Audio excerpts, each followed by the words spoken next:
Tá míad a seola pacáiste ólais nóa gofuil míad an háast fad leis tugann sé spléacha dus na daine óga agus dagad múntóirí agus beidir fiú dus na túismathirí na ráhanna garama fad atá ann le gailge sa látá nuamh. Ní gá amach síma go sa bhúntóireacht cé gúil sé go húntaach mátá ach tá réimse lehan garamacha inis agus tá gailge mar bhuntáiste dóibh go léir. Ceantas na buntáistí a bhain le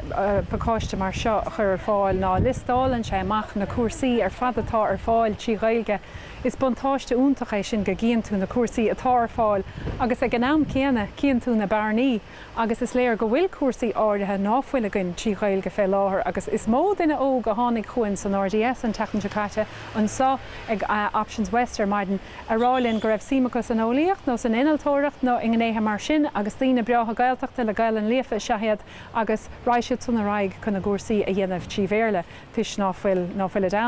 Maidir leis na cuasaí atá ann tí gailen